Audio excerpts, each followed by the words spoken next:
Hello जय हिंद दोस्तों, मैं राहुल सिंह राहुल वाईफाई स्टडी में आप सभी लोगों का बहुत बहुत स्वागत और अभिनंदन करता हूं। फ्रेंड्स, आज 14 जून है और 14 जून के संबंध जो है महत्वपूर्ण खबर बन सकती हैं। UP triple UP PSC RRB NTPC और अन्य खबरों को लेकर के मैं आपके समक्ष आज कहूँ, जैसा कि आप सभी लोगों ने थंबनेल को रीड किया होगा, देखा होगा। जी हाँ, विस्तार से चर्चा की जाएगी इन खबरों पर। आप अंत तक इस वीडियो बने रहिएगा। चैनल पर नए चैनल को जो सब्सक्राइब कर लें, साथ में बेल आइकॉन की घंटी प्रेस कर लें, ताकि उत्तर प्रदेश से जुड़ी हुई प्रत्येक को महत्वपूर्ण खबर जो एक प्रतियोगी छात्र के लिए जरूरी हो, उपयोगी हो, सबसे पहले आपके मोबाइल सेट पर राहुल वाईफाई चैनल के माध्यम से पहुंचा जा सके।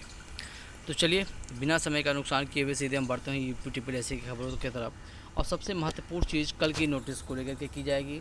जैसा कि आप लोग जानते हैं, 19 जुलाई को है ना, विज्ञापन संख्या 3 परीक्षा 2022 और सम्मिलित परवर और अपर वर्ग सहायक के साथ पूर्ति निरीक्षक की भर्ती परीक्षा आपकी आयोजित कराई जाएगी। मॉक परीक्षा आयोजित कराई जाएगी पेट 2021 के माध्यम से।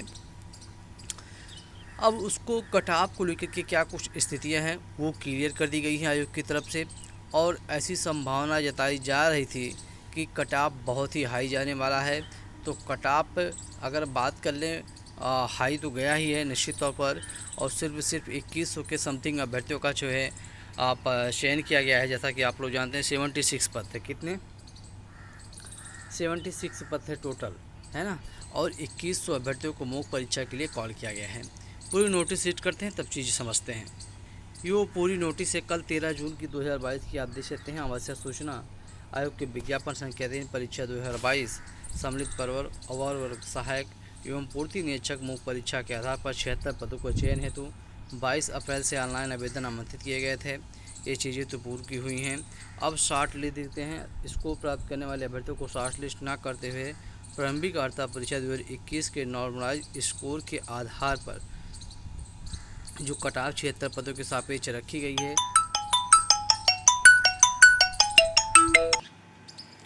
तो बात किया जाए 15 गुना जो है श्रेणीवार बात किया जाए तो समान कटाव अंक प्राप्त करने वाले अभ्यर्थियों को सम्मिलित करते हुए के अनुसार 2116 अभ्यर्थियों का परिणाम एवं कटाव अंक अनुमोदित किया गया है।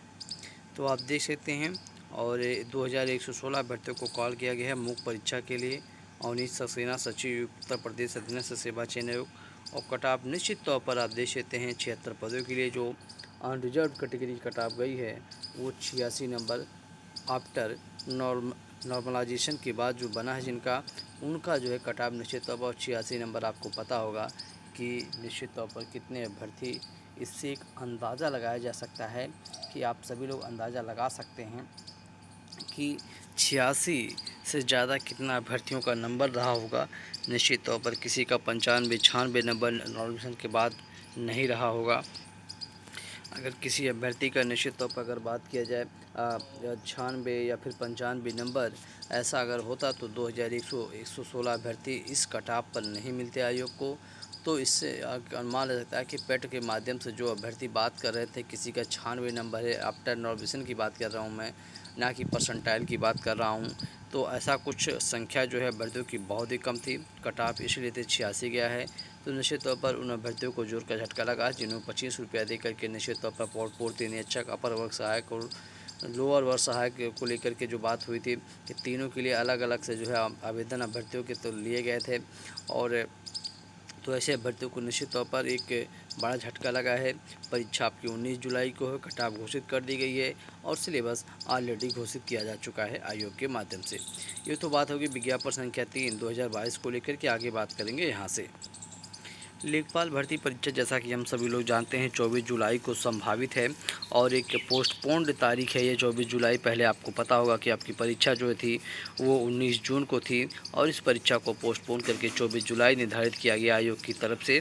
तो यहाँ पर सबसे महत्वपूर्ण चीज़ ये है, अभ्यर्थियों के मन में एक सबसे बड़ी चिंता यहाँ पर ये है, कहीं ऐसा ना हो कि वीडियो भर्ती की तरीके से या फिर उत्तर प्रदेश दरोगा भर्ती की परीक्षा को लेकर के जिस प्रकार से एक गड़बड़ियाँ निकल के सामने आ रही हैं, ऐसा लेखपाल भर्ती परीक्षा में ना हो। लेट हो रहा है ठीक है, देर हो, दुरुस्त हो, किसी प्रकार की कोई दिक्कत ना हो भर्ती परीक्षा को लीक को लेकर के, कोई धांधलेबाजी को लेकर के। तो ऐसी एक चिंता उन लाखों अभ्यर्थियों के मन में है जो अभ्यर्थी लेखपाल भर्ती परीक्षा के लिए, जैसा कि आप लोग जानते हैं 2,45,000 से 47,000 से ज़्यादा अभ्यर्थियों को कॉल किया गया है। लेखपाल भर्ती मुख्य परीक्षा को लेकर के, तो ऐसे अभ्यर्थियों के मन में एक चिंता है और निश्चित तौर पर आयोग को भी अपनी पूरी दायित्वों का सही तरीके से शासन प्रशासन को पूरी दायित्वों का सही तरह से निर्वहन करते हुए इस भर्ती परीक्षा को लेकर के बड़ी सावधानी बरतनी जरूरी है। और जिस कारण अभ्यर्थियों की अगर बात कर लें, जो चिंता है इसी प्रकार से ख़त्म की जा सकती है। परीक्षा देर हो दुरुस्त हो और एक निश्चित एक सुचितापूर्ण परीक्षा अगर लेखपाल मुख्य परीक्षा आयोजित कराई जाती है आयोग की तरफ से, निश्चित तौर पर इससे आयोग और जो है प्रदेश की जनता जो है, प्रदेश के युवा, प्रदेश के अभिभावक, निश्चित तौर पर इसमें एक खुशी की बात होगी उनके लिए कि भर्ती परीक्षा हमारी कम से कम निष्पक्षता सिलेक्शन ना हो ठीक, लेकिन गलत लोगों का अगर सिलेक्शन होता है तो निश्चित तौर पर दुख होता है।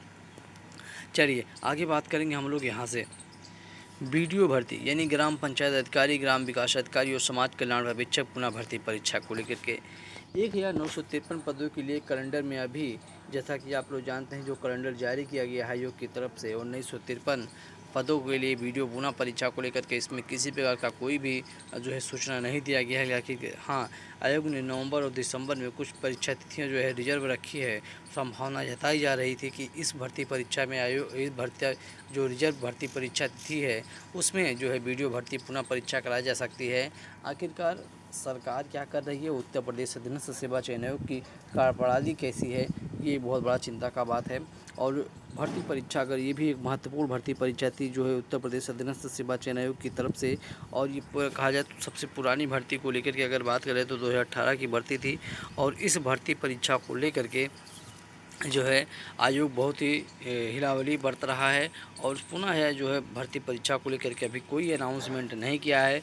अब संभावनाएं तो हैं, केवल संभावनाओं पर जो है एक अनुमान जो है कि परीक्षा हो सकता है कि दिसंबर 2022 में पुनः भर्ती परीक्षा जो है वीडियो भर्ती को लेकर के सूचना आपको जो है अक्टूबर नवंबर तक मिल सके, इस चीज़ को आप सभी लोग जान लीजिए।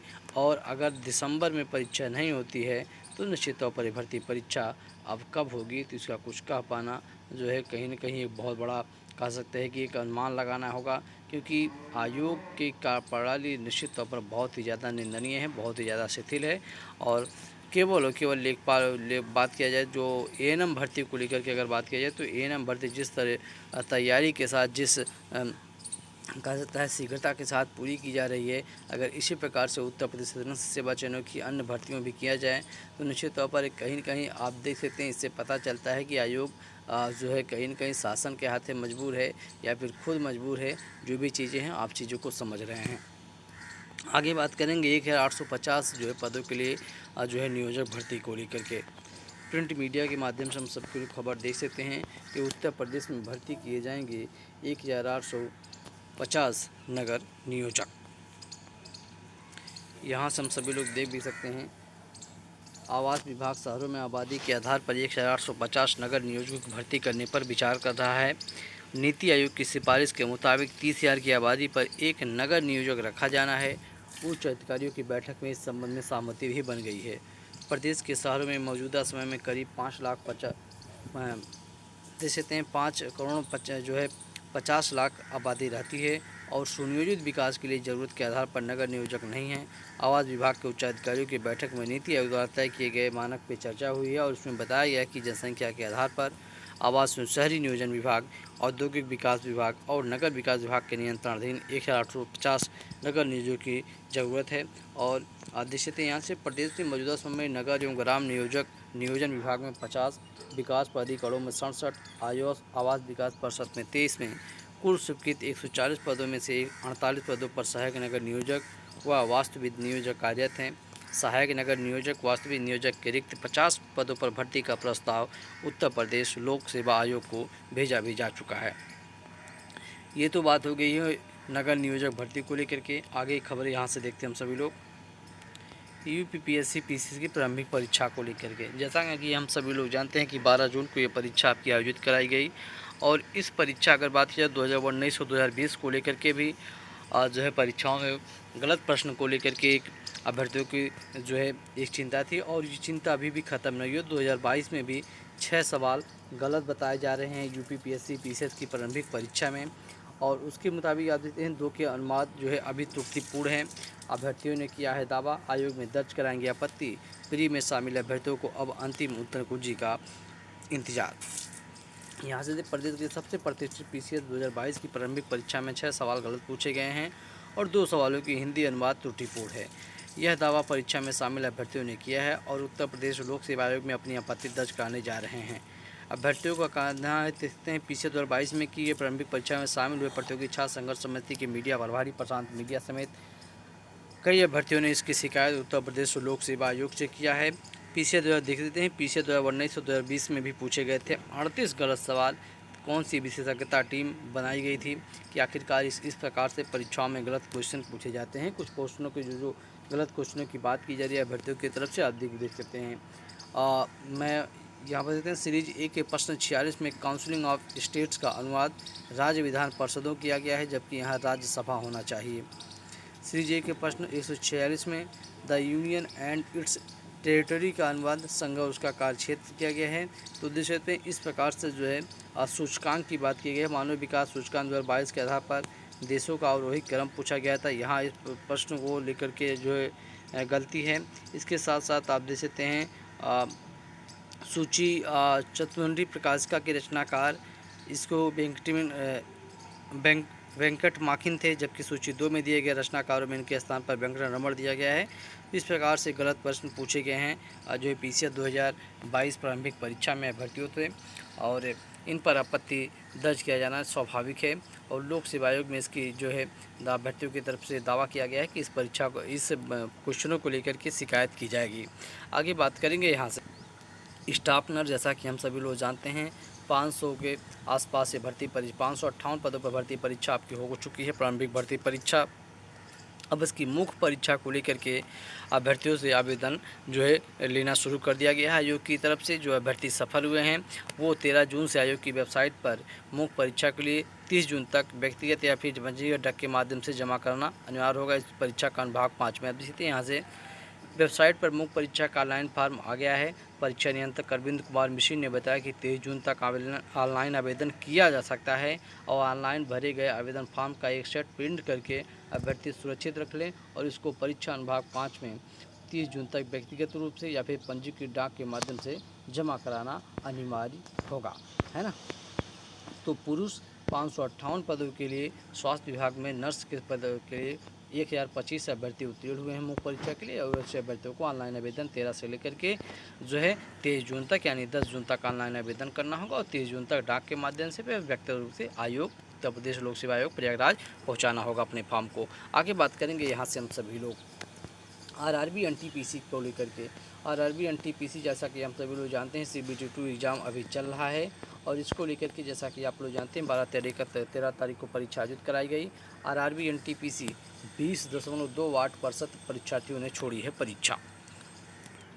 रेलवे भर्ती बोर्ड की नॉन टेक्निकल पॉपुलर कैटेगरी यानी एनटीपीसी के लेवल 2 के लिए सोमवार को 2 पालियों में कंप्यूटर आधारित परीक्षा हुई और 32 परीक्षा केंद्रों पर कुल शॉर्ट लिस्ट 22,093 परीक्षार्थियों में 17,611 उपस्थित रहे, जबकि 4,482 यानी 20.2 परीक्षार्थियों ने परीक्षा छोड़ दी है।